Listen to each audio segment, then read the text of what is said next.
were the shadow to my light. Did you feel us? Fort love series. Hello में एक चेहरा उसकी आंखों में बसा था, जो उससे बोलता भी था, उसकी सुनता भी था, उससे प्यार भी करता था और न जाने क्या क्या, लेकिन सिर्फ ख्यालों में। और एक दिन जब वही चेहरा हकीकत में उसके सामने आ खड़ा हुआ तो क्या हुआ? क्या उससे उसका प्यार मिल पाया? सपनों के साजन और इस साजन में क्या वो तालमेल बैठा सकी? नमस्कार मित्रों, आप सभी का कॉमिक्स राजा चैनल पे स्वागत है। फोर्ट कॉमिक्स के अंतर्गत लव सीरीज में आज हम लोग जिस कॉमिक्स को पढ़ेंगे वो कॉमिक्स है मित्रों बॉस। तो चलिए मित्रों स्टार्ट करते हैं।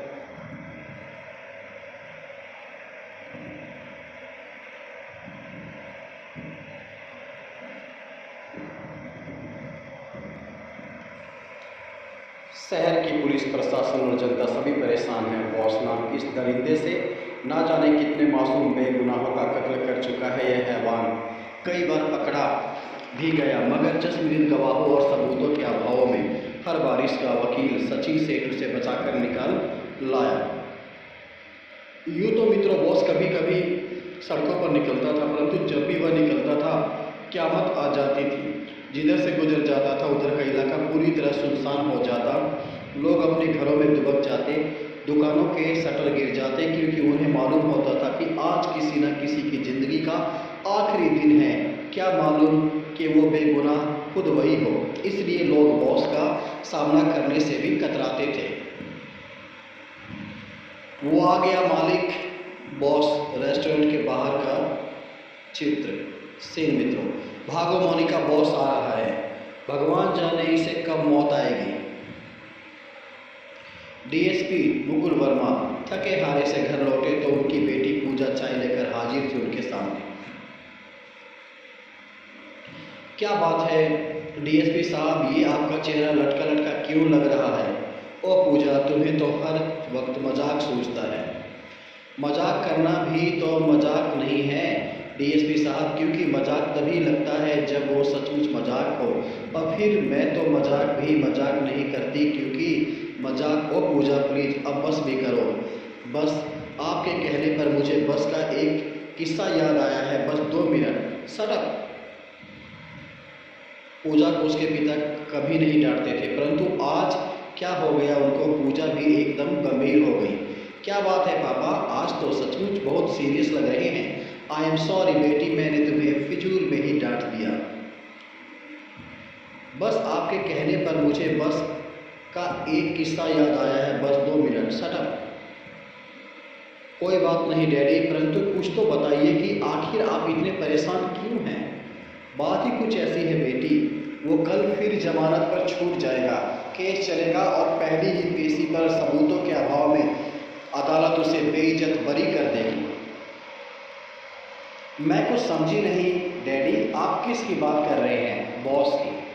यूँ तो पूजा खुद भी एक पुलिस ऑफिसर थी, परंतु बॉस का नाम सुनते ही एक बारगी उसके शरीर में भी झुरझुरी सी दौड़ गई। तो बॉस, ओह हाँ बेटी बॉस, वो इस समय जेल में है, लेकिन इस बार भी उसके खिलाफ हमारे पास कोई सबूत नहीं है। कल सुबह 10 बजे अदालत खुलते ही उसका वकील सचिन सेठ उसकी जमानत करवा लेगा।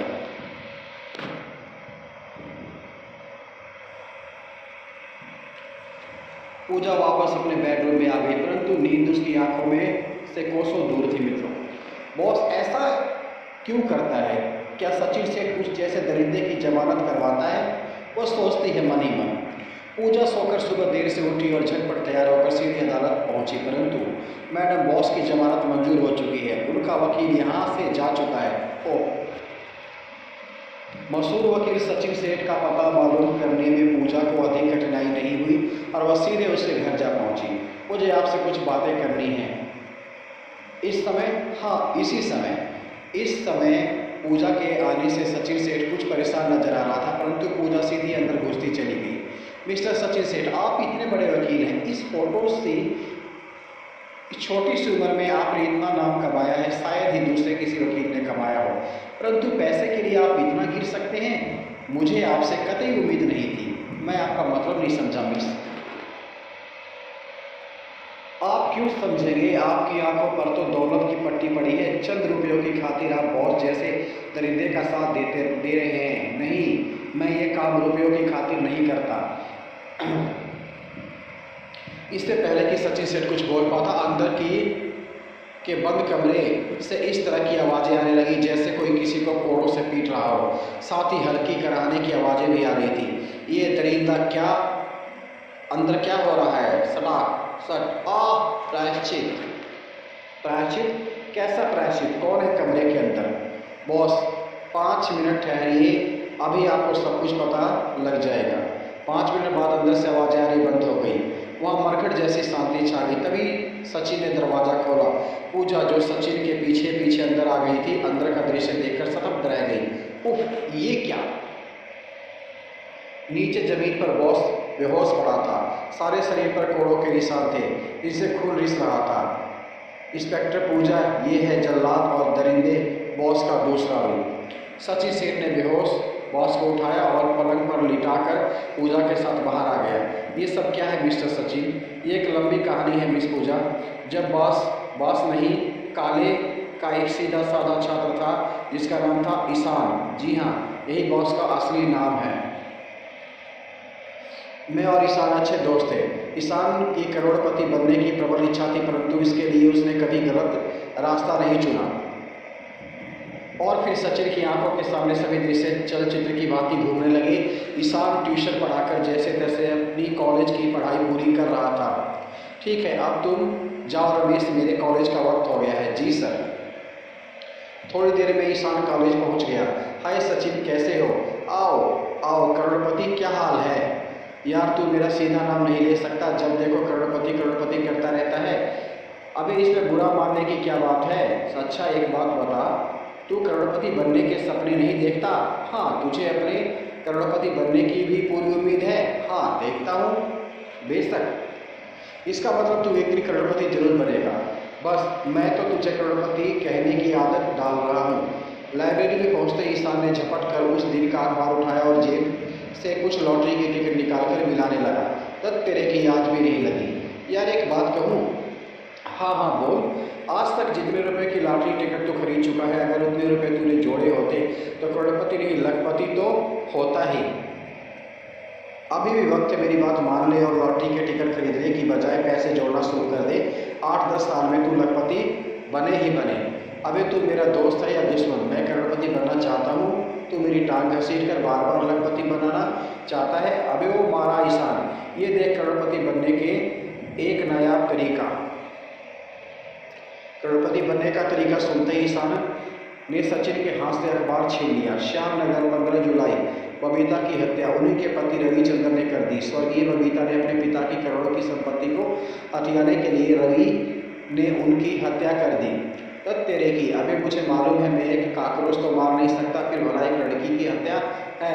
हा हा हा, घबरा गया? अबे दोनों टाइम कसरत करके तूने शरीर को फौलाद का तो बना लिया, मगर चूहे से भी ऐसे डरता है जैसे कोई शेर तेरे सामने आ गया हो।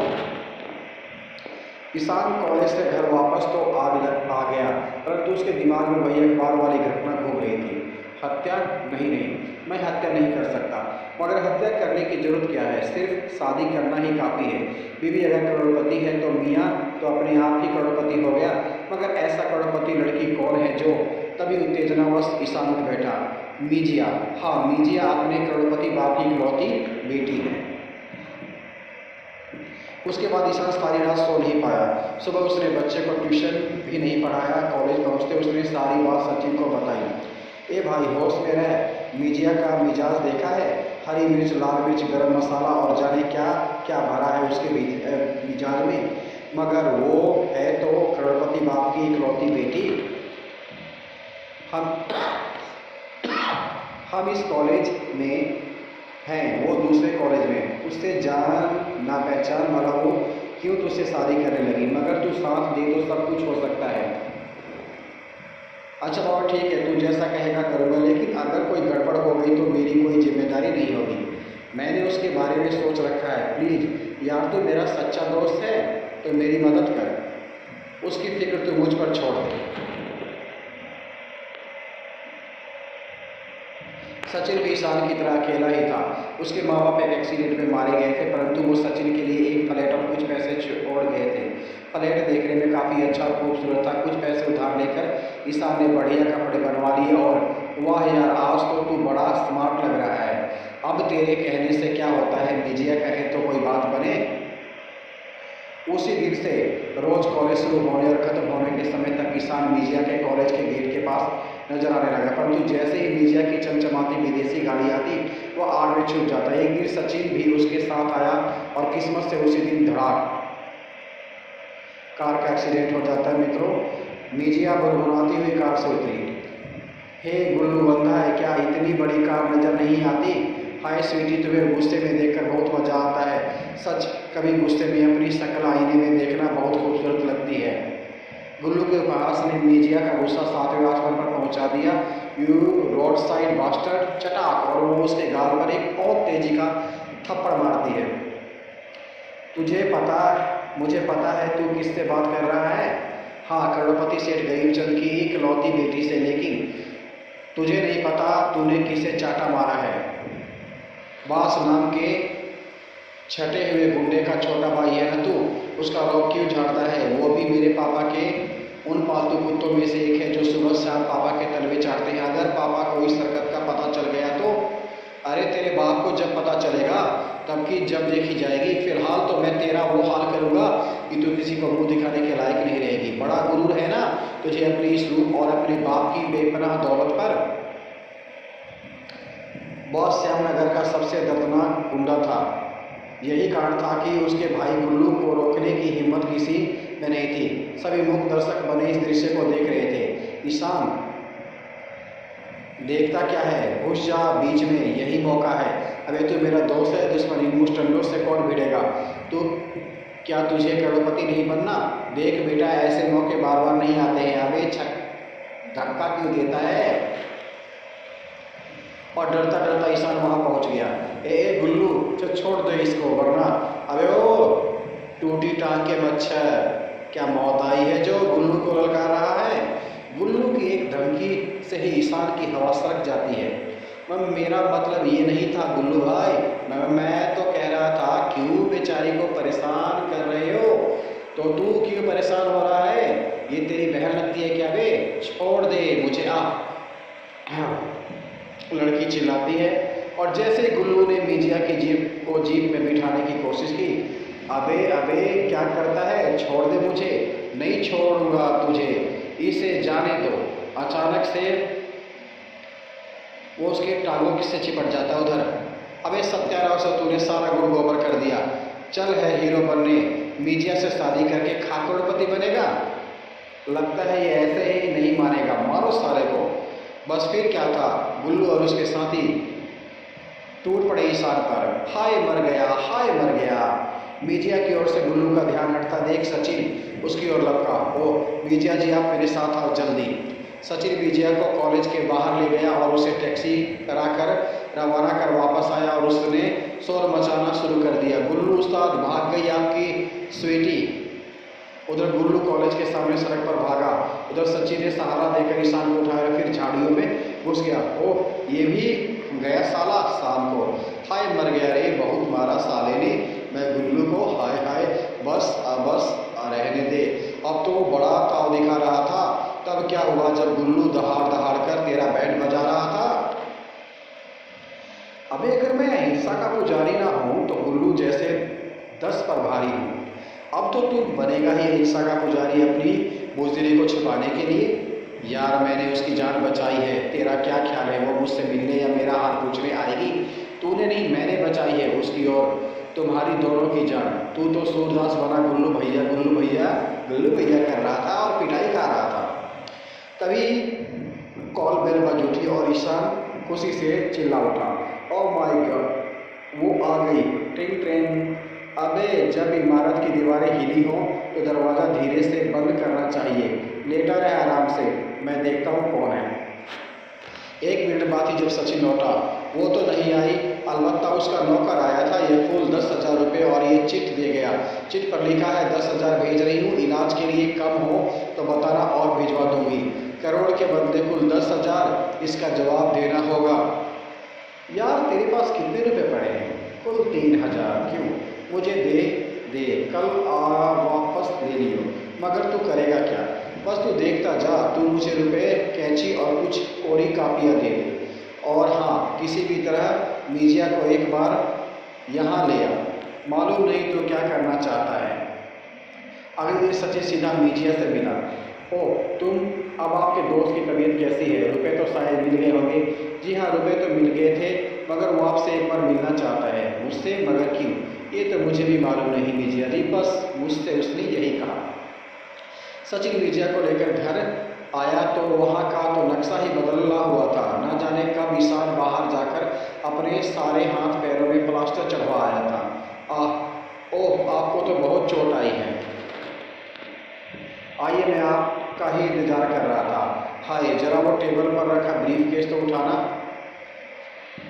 मीजिया ब्रीफ केस उठा लाई। ईशान के कहने पर मीजिया ने ब्रीफ केस खोला तो सचिन बुरी तरह चौंक उठा, क्योंकि ब्रीफ केस में 100 के नोटों की गड्डियाँ भरी थी।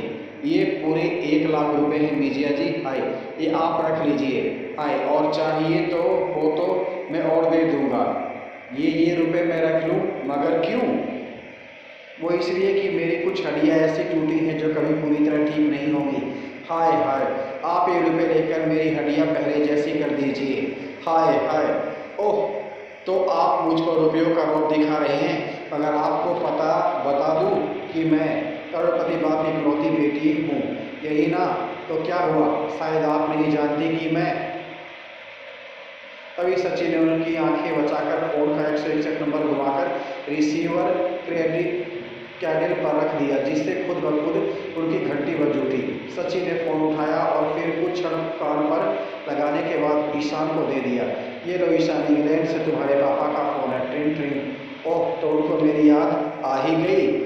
और फोन पर ईशान ने बड़ी बड़ी बातें करनी शुरू कर दी। मित्रों, यस पापा, क्या कुल $10 मिलियन की डील? नहीं, मैं छोटे मोटे धंधे में हाथ नहीं डालूंगा। $10 मिलियन यानी 30 करोड़ रुपए। ओह माय गॉड, क्या कहा? ये शुरुआत है, मगर पापा मैं पढ़ाई के साथ साथ ये सब कैसे करूँगा? फिर आपने कार के पैसे भी तो नहीं भेजे अभी तक। 2 मिनट बाद ईशान ने फोन रख दिया। मीजिया उसकी बातों से काफ़ी प्रभावित थी। फोन रखते ही पापा का भी जवाब नहीं। पहले तो ज़बरदस्ती मुझे यहाँ पढ़ने भेजा और रहने के लिए एक कबाड़ खाना दे दिया। अब कहते हैं कि बिजनेस शुरू कर दो, वो भी सिर्फ 30 करोड़ से। अब आप ही बताइए मीजिया जी, 30 करोड़ रुपए रकम ही कितनी होती है? मैंने तो साफ मना कर दिया, मुझे नहीं करना छोटा मोटा काम। परंतु 30 करोड़ तो काफ़ी होते हैं मिस्टर ईशान। आप 30 करोड़ को ज़्यादा मानती हैं? अभी तो आप अपने आप को, खैर छोड़िए, आप अपने 10,000 रुपये वापस ले लीजिए। जी हाँ, मैं अभी ले लेती हूँ। मीजिया ईशान से काफ़ी प्रभावित थी। वह मंत्रमुग्ध से वापस जाने लगी कि इतने अच्छे फ्लैट को वो कबाड़ खाना कह रहा था। 30 करोड़ की छोटी सी रकम समझता है। ओह, कितना पैसा होगा इसके पास। ओह, मेरी कार की चाबी कहाँ चली गई? उधर। अभी इतने पैसे कहाँ से लाया तू? कहीं से नहीं, इन गाड़ियों के ऊपर नीचे 100 रुपये का एक नोट ऊपर लगा दिया, बीच में सिर्फ कागज है। याद है मैंने तुझसे 3,000 रुपये लिए थे? वाह बेटा, बहुत चालू निकला तू। मगर वो जो गड्डी ले गई है वो?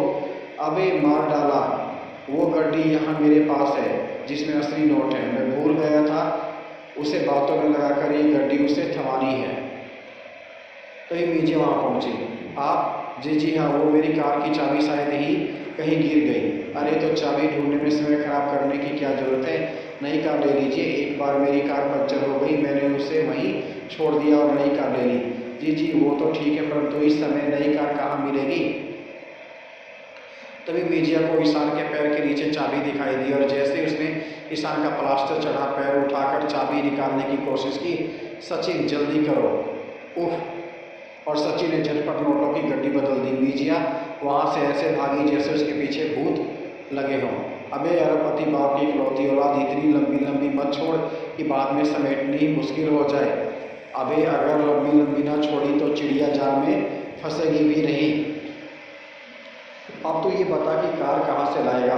मैं कहाँ से लाऊंगा, तू लाएगा? खैर वो भी एकदम नई चमचमाती कार। खैर वो तो बाद में देखेंगे, फिलहाल तो जल्दी से डॉक्टर के पास चल कर ये प्लास्टर उखड़वा, मुझे बहुत परेशानी हो रही है। उधर ईशान से प्रभावित मिजिया बिस्तर पर करवट बदल रही थी। ईशान की अथाह दौलत के आगे उसके अपने पिता की दौलत बौनी नजर आ रही थी। कार की चाबी खोने पर कहता था नई कार खरीद दो, पंचर होने पर वही छोड़कर नई कार खरीद ली। मिजिया सारी रातें ही सोचती रहती है, जैसे जीवन साथी की मुझे तलाश थी। ईशान तुम बिल्कुल वैसे ही हो, सुंदर, स्मार्ट और दौलतमंद। ये क्या सोचने लगी तो मिजिया, वो तुमसे कहीं अधिक पैसे वाला है, क्या वो मुझसे शादी करेगा? मिजिया को रात काटनी मुश्किल हो गई। सुबह होते ही वो सीधा ईशान के घर पहुंची। दरवाज़ा खुला था, वो सीधा अंदर घुसती चली गई। अरे सचिन जी, आप मिस्टर ईशान कहाँ हैं? वो नहा रहा है। नहा रहे हैं, लेकिन उनके हाथ पैरों में तो प्लास्टर। तभी सचिन को एहसास हुआ कि जल्दी में वो गलत बोल गया। अब तो उसे किसी तरह बात संभालनी थी। वो तो उसने जिद करके कल ही कटवा दिया। कहता था बहुत परेशानी हो रही है, लेकिन फिर उनकी हड्डियाँ कैसे जुड़ेंगी? अरे जब टूटी ही नहीं थी तो जोड़ने का सवाल कहाँ से आ गया? क्या मतलब? सुना था पैसे वाले लोग सनकी होते हैं, मगर अब देख भी लिया ये सब एक नाटक था, सिर्फ आपसे जान पहचान बढ़ाने के लिए। सच मिजिया जी, वो आपसे बहुत प्यार करता है। ओह, मिजिया को तो जैसे मन मांगी मुराद मिल गई थी। तभी अंदर से ईशान आ गया। आप यहाँ? तो वो हड्डियाँ टूटना, प्लास्टर चढ़वाना एक नाटक था। तो क्या सचिन ने आपको सब कुछ? जी हाँ, सब कुछ बता दिया, और ये भी आप मुझसे जान पहचान बढ़ाना चाहते थे। तो आपने क्या सोचा? सोचना क्या है, आप जैसा दोस्त पाकर तो हर लड़की खुश होगी। ईशान को गलतफहमी हो गई थी। और मिजिया, मैं गरीब आदमी हूँ, मगर अब नहीं रहूँगा। दिन रात मेहनत कर सारी दुनिया की दौलत लाकर तुम्हारे कदमों में डाल दूँगा। तो क्या तुम दौलतमंद नहीं हो? वो सब भी एक झूठ था, यू लायर। मिजिया गुस्से में घुमराते हुए वहाँ से चली गई। वहाँ सचिन पहुँचा। क्या बात हुई ईशान, वो गुस्से में क्यों चली गई? क्योंकि तुमने उसे बता दिया था कि वो सब नाटक था और मैं दौलतमंद नहीं हूँ। ये तुम क्या कह रहे हो? मैंने उसे नाटक के बारे में बताया था, परंतु तुम्हारी गरीबी के बारे में नहीं। ओह, तो क्या मैंने ही तीर कमान से निकल चुका था? ईशान फिर एक बार कोशिश की। नई इम्पोर्टेड कार, ऐसे दिन के लिए 2000 रुपये में किराए पर ली और सीधा मिजिया के पास पहुंचा। कार देखकर मिजिया काफ़ी प्रभावित हुई। ये कार? मगर तुम तो कह रहे थे कि तुम गरीब। वो तो मैं अब भी हूँ, और तब तक रहूँगा जब तक कि मुझे तुम्हारा प्यार न मिल जाए। ओह, अब समझी तुम्हारी बात का मतलब। मिजिया खुद एक दौलतमंद लड़की थी और उसे भी दौलतमंद साथी की तलाश थी। ईशान से मिलकर उसे लग रहा था कि उसकी तलाश पूरी हो गई है। ईशान उसे अपनी कार में शहर से बाहर लवर्स हिल पर ले गए। ओह मिजिया, सारी दुनिया घूम चुका हूँ, मगर तुम्हारी जैसी लड़की मुझे कहीं नहीं मिली। I love you Ishaan. जिंदगी की कांटों भरी राह में मुझे भटकने के लिए अकेला तो नहीं छोड़ दोगी? मिजिया, कैसी बात कर रहे हो ईशान? तुमसे बिछड़कर मैं जीने की कल्पना भी नहीं कर सकती। कुछ ही दिनों में ईशान और मिजिया काफ़ी करीब आ गए। एक बार गुल्लू मिजिया से फिर टकरा गया। हाय स्वीटी, सुना है तुम्हारी और ईशान की सगाई होने वाली है। ओ गुल्लू, तो तू क्यों चिढ़ रहा है? पिछली बार की बात भूल गया क्या? पिछली घटना के बाद मिजिया ने अपने पिता से गुल्लू की शिकायत कर दी थी, जिस पर उन्होंने बॉस को बुलाकर खूब लताड़ा था और बॉस ने अपने छोटे भाई गुल्लू की खूब पिटाई की थी। तभी तो तू बच गई थी। खैर एक बात बता, उस बुज़दिल और कमीने पर तेरा दिल क्यों आ गया? अपनी औकात मत बोल गुल्लू। और जहाँ तक इंसान का सवाल है, वो इंग्लैंड के बहुत बड़े बिजनेसमैन का बेटा है। ओह, तो वो उसने तुझसे झूठ बोला है। वो तो बच्चों का ट्यूशन पढ़ा कर किसी तरह अपना गुजारा चला रहा है। ये झूठ है। मिजिया सीधा ईशान के घर पहुंची। ईशान जो मिजिया के प्यार में अपने को करोड़पति बनने का सपना भी भूल चुका था, इस समय सचिन से बात कर रहा था। ये क्या कह रहा है ईशान? तू उसे सच्चाई बता देगा? हाँ सचिन, वो मुझसे बहुत प्यार करती है, इसलिए मैं उसे किसी तरह भी अंधेरे में नहीं रखूँगा। तेरा दिमाग खराब हो गया ईशान? अगर तूने उसे सच्चाई बताई तो वो तेरी शक्ल भी देखना पसंद नहीं करेगी। नहीं सचिन, तू नहीं जानता कि वो मुझे किस हद तक चाहती है। पहले और बात थी, मगर अब मेरे गरीब होने या अमीर होने से उसे कोई फर्क नहीं पड़ता। जबकि मिजिया दरवाजे के बाहर खड़ी होकर उनकी बातें सुन रही थी। सचिन अच्छी तरह जानता था कि ईशान मिजिया को टूट कर प्यार करता है। देख ईशान, कल उसकी बर्थडे पार्टी है, वहीं तुम्हारी और उसकी सगाई भी। पहले सगाई हो जाने दे, फिर तू चाहे जो उसे बता देना। नहीं सचिन, अब मैं झूठ के बोझ को कंधों पर अधिक देर तक नहीं उठा सकता। कल पार्टी शुरू होने से पहले ही मीजिया को सब कुछ बता दूंगा। वो दोनों इस बात से बेखबर थे कि मीजिया उनकी सारी बातें सुन रही थी। उफ, इतना बड़ा धोखा ईशान, तुमने ऐसा क्यों किया?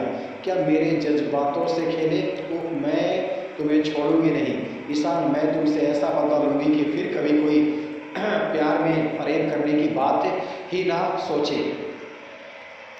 अगले दिन मित्रों, ईशान ज्यों ही मीजिया के घर जाने को तैयार हुआ, क्यों तू नहीं चलेगा मेरे साथ? नहीं, पहले तू ये वादा कर कि सगाई के पहले तू उसे कुछ नहीं बताएगा। सचिन को वहीं छोड़ ईशान सीधी मीजिया के घर पहुंचा। वहाँ काफ़ी रौनक थी। ईशान को देखकर मीजिया चहक उठी। हाय ईशान, हाय मीजिया, दोनों एक दूसरे के गले मिलते हैं।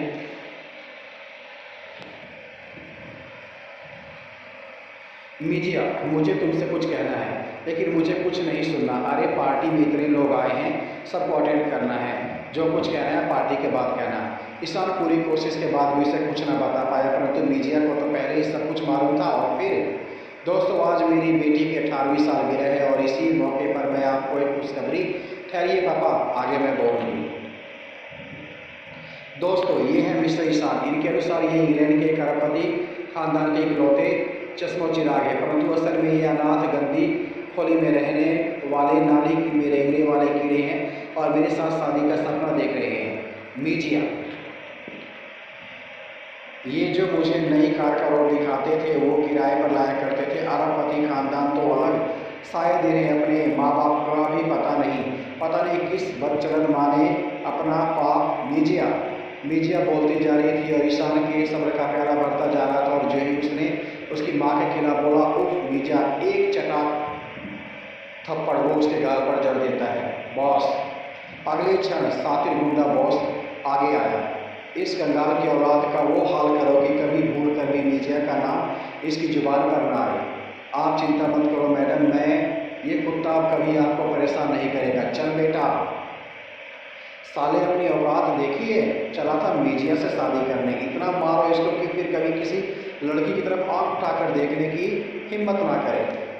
उधर सचिन का दिल भी नहीं लगा। वो भी तैयार होकर पार्टी में शामिल होने के लिए मीजिया के घर की तरफ आया तो ईशान को सड़क पर लहूलुहान बेहोश पड़े पाया। ईशान, क्या हो गया? तुम्हें किसने मारा?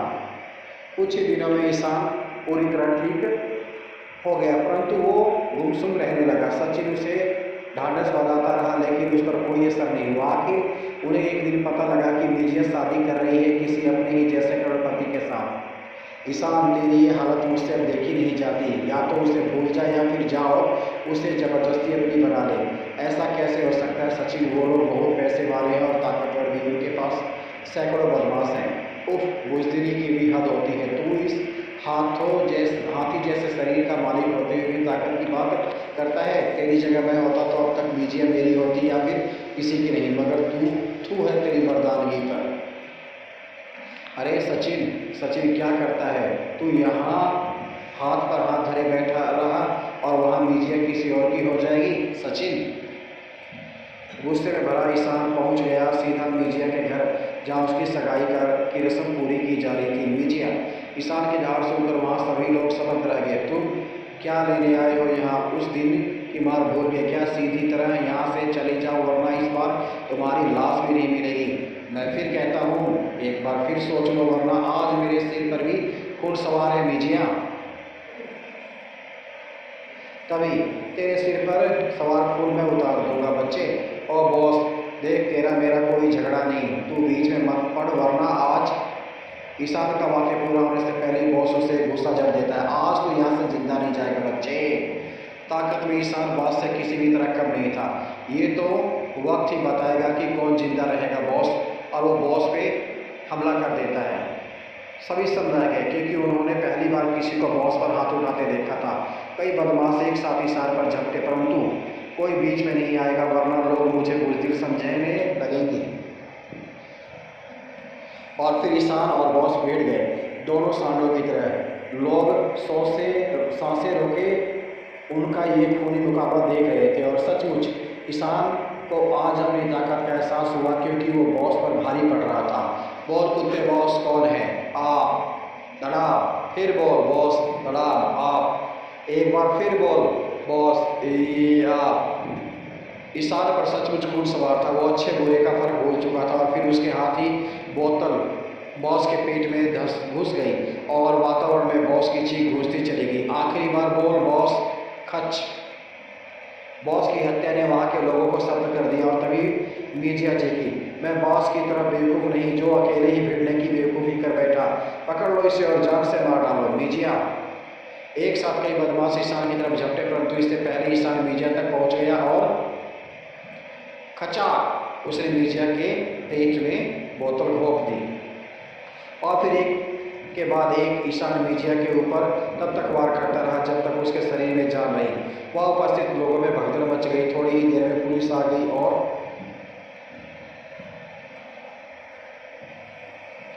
You are under arrest. नहीं, छोड़ दो मुझे। और फिर ईशान को 7 वर्ष की सजा हुई। जब वो जेल से बाहर आया तो सब उससे बॉस के नाम से पुकारने लगे। कोई भी शरीफ आदमी उसके करीब जाने से भी कतराने लगा।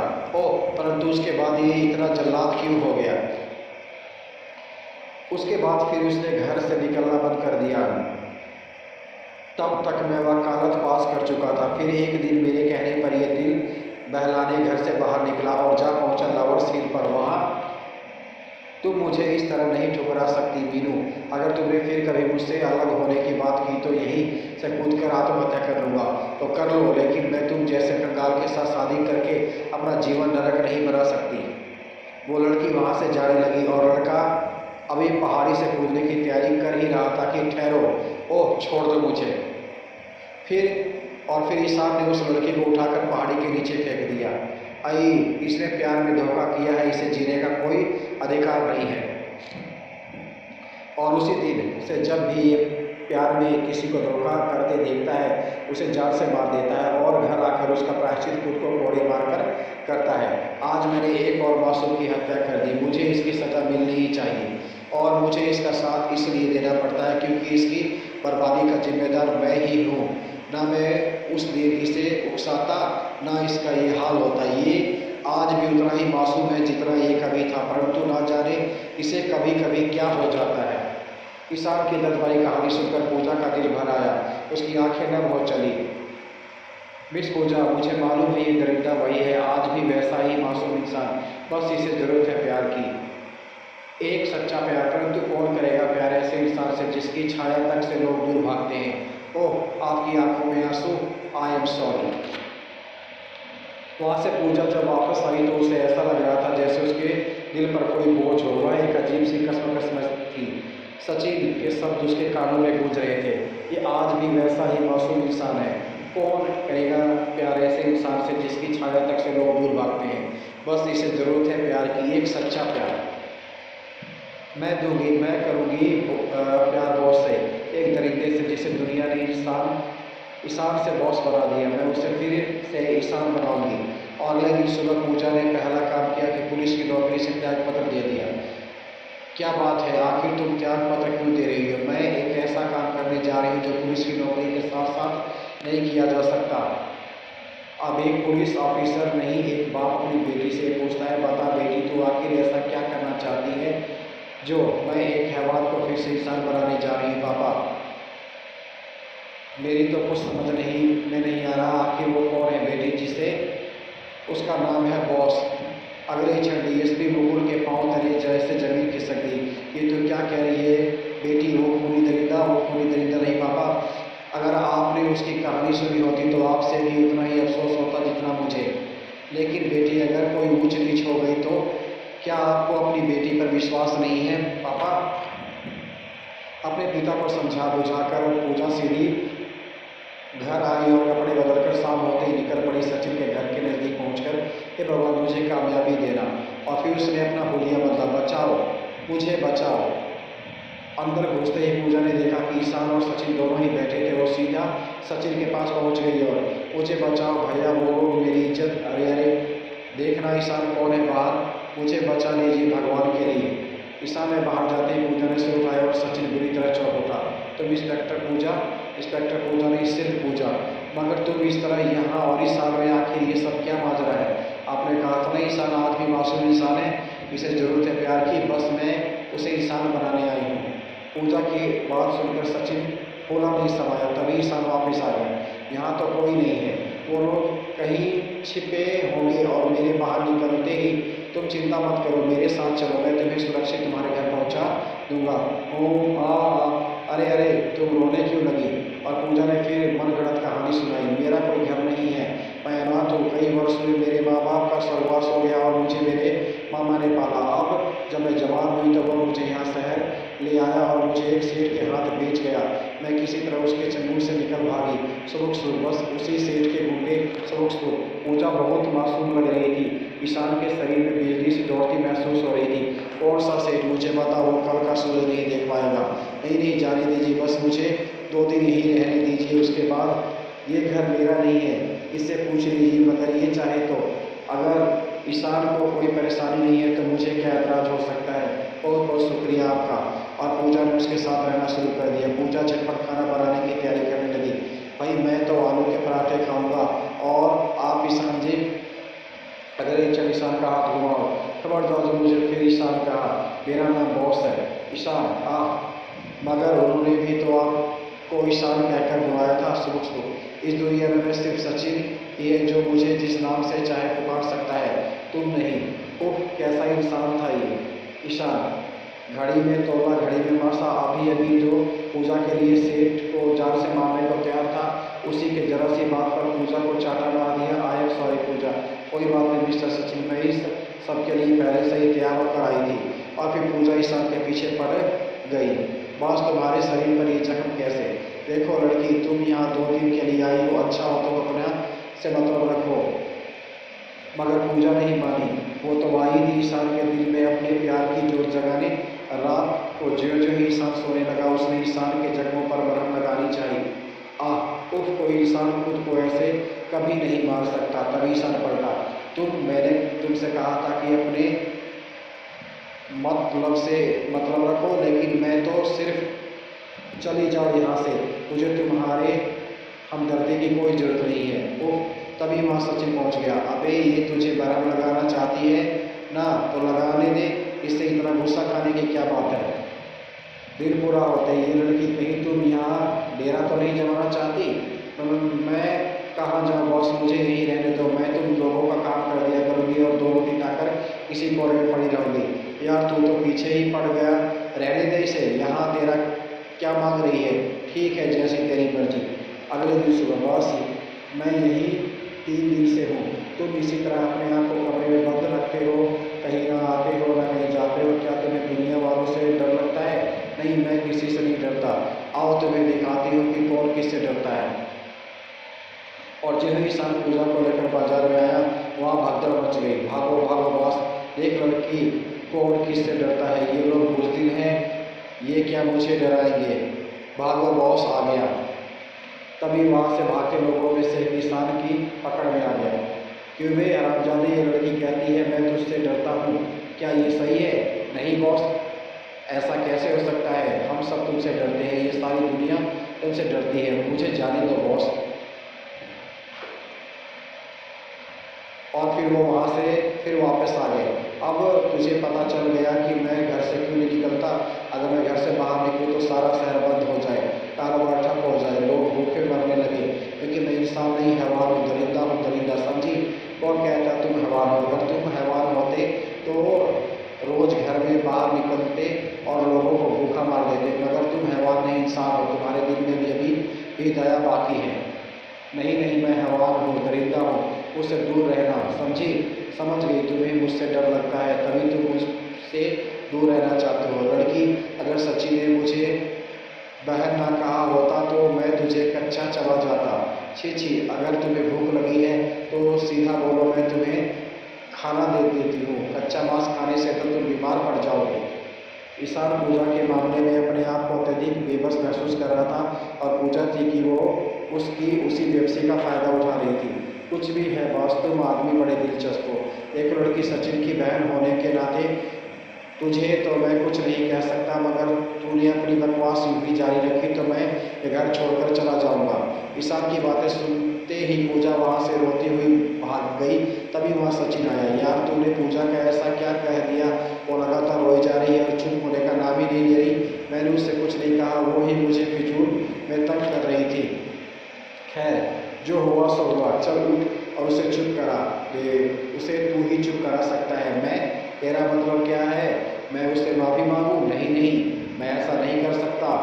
लेकिन सचिन अपनी जिद पर अड़ा रहा। यार इसने तेरा क्या जा रहा है? मेरी खातिर प्लीज सिर्फ एक बार। उफ, तुम भाई बहनों में ने तो मेरा जीना हराम कर दिया। इसी के साथ मित्रों यहाँ पे ये कॉमिक समाप्त होती है। आगे इसका जो भाग है आपको देखने को मिलेगा अगली कॉमिक्स में, जिसका नाम है board girl. Did boss ask Pooja to forgive him? Could she win his heart? Could she melt boss into Ishan again? Answer to these burning questions are there in the other issue of Fort Love series Board Girls. So don't miss it मित्रों। अगली series में हम मित्रों आपके लिए लेके आएंगे board girl comics fourth series की लव सीरीज के अंतर्गत आने वाली आगामी कॉमिक्स मित्रों। तब तक के लिए अलविदा, शुभ रात्रि मित्रों। धन्यवाद आप सभी का।